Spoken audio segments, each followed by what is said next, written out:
Imagine a day so violent it nearly ended life on Earth. Now imagine one animal barely noticing. 66 million years ago, the world caught fire. A rock the size of a city fell from space. It came down at 45,000 miles per hour.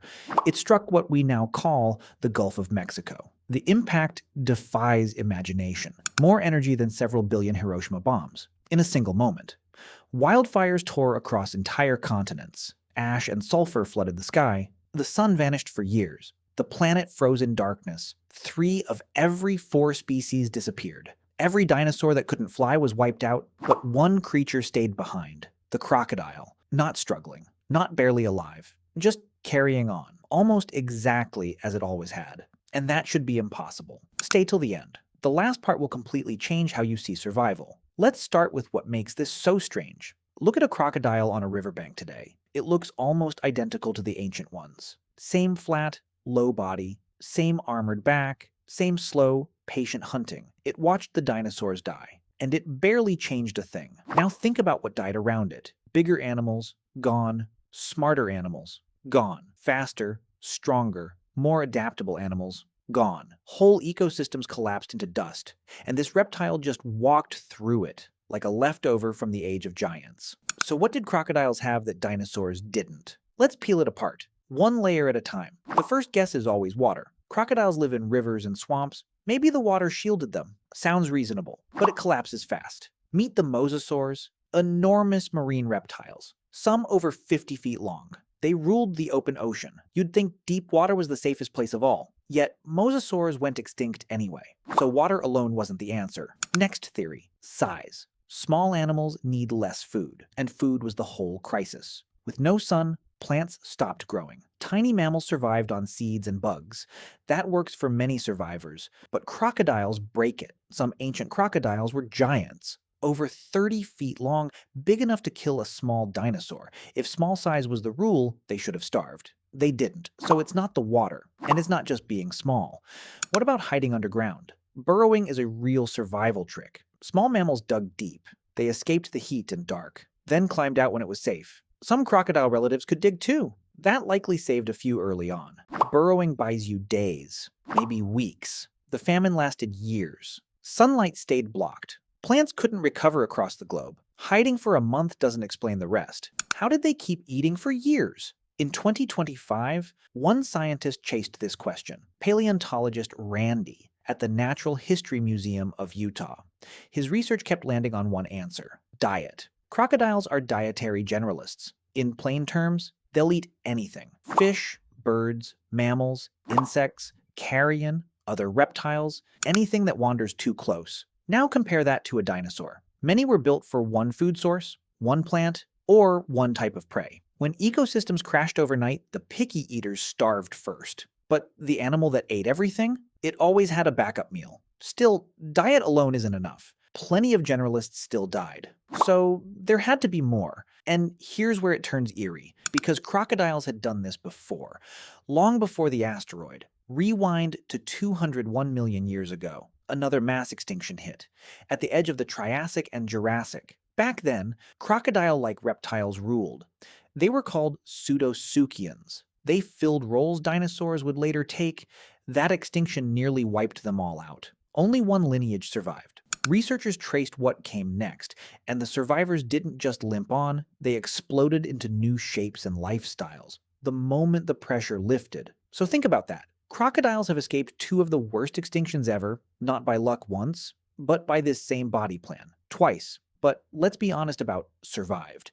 It wasn't a clean sweep. Take a group called Dinosaurids, marine crocodile relatives. They sailed through the asteroid impact. They spread across coastal waters worldwide. Fossils from New Jersey tell the tale. One species, Hyposaurus rogersi, thrived as a predator. It grew for nearly 2 decades before reaching full size.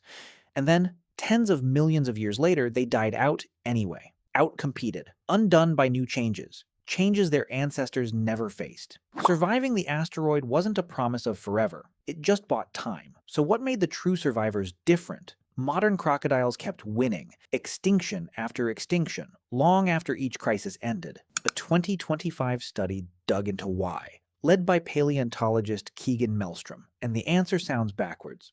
Crocodiles survive not because they evolve fast. They survive because they barely evolve at all.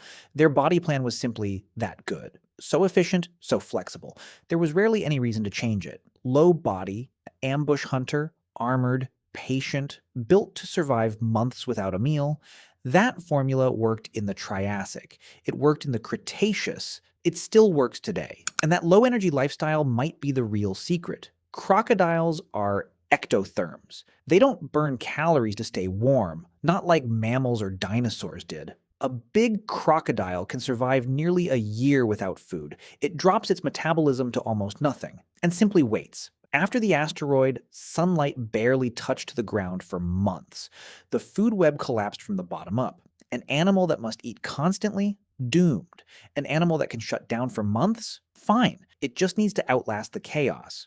So, stack it all together. A diet that never runs out of options. A metabolism that coasts through famine. A body perfected over hundreds of millions of years. And a track record stretching back 230 million years. None of this made crocodiles smarter, not tougher, not faster. It made them need almost nothing, and willing to eat almost anything. Sit with that for a moment. It's a little unsettling. We think evolution rewards the extreme. Bigger, faster, sharper teeth, bigger brains. And for a long time, that looked true. Dinosaurs grew stranger and more specialized for over 100 million years, until specialization became a death sentence. Crocodiles never joined that race. While everything got more extreme, they stayed still. Generation after generation, extinction after extinction, mostly unbothered. And this breaks the living fossil myth, the idea that they're just primitive leftovers, that they never bothered to evolve. The truth is smarter than that. Their ancestors adapted when it mattered. They just found a design so perfect for chaos that changing it wasn't worth the risk. Which leaves an uncomfortable question. What actually gets rewarded when everything falls apart? It isn't always the biggest, not the strongest, not the smartest. Sometimes it's the animal that needs the least, eats the most, and has nowhere left to fall. Think about how humble that truly is. No ambition, no arms race, just quiet, stubborn endurance. The dinosaurs reached for greatness, and greatness left them exposed. The crocodile reached for nothing, and nothing is exactly what saved it. There's a strange kind of wisdom in that. Not every winner is loud, not every survivor is strong, some just refuse to change what already works. 66 million years ago, the mightiest animals vanished in an instant, and a reptile that never updated its plan simply watched, from the safety of a muddy riverbank, doing exactly what it always did. Right now, somewhere out there, a crocodile is doing the same, barely moving, barely eating. Just waiting. It knows nothing about asteroids, nothing about extinction. But waiting has worked longer than almost anything alive. Longer than mammals, longer than birds, longer than us. Every dynasty that tried to outshine it is gone. The ambitious, the specialized, the biggest and the loudest. All of them turned to fossils and dust, and the quiet reptile on the riverbank, still here. Still watching, still waiting. So next time you see a crocodile, don't just see a scary animal. See a survivor older than the mountains around it. See a creature that outlasted the dinosaurs, not by being fierce, but by being patient. It reminds us of something we forget. Sometimes survival isn't about winning, it's about not needing to. The world rewards the flashy, but history rewards the enduring, and nothing has endured quite like this. So the next time everything feels like it's falling apart, remember the crocodile. It didn't panic. It didn't chase greatness. It just held on quietly and outlived them all.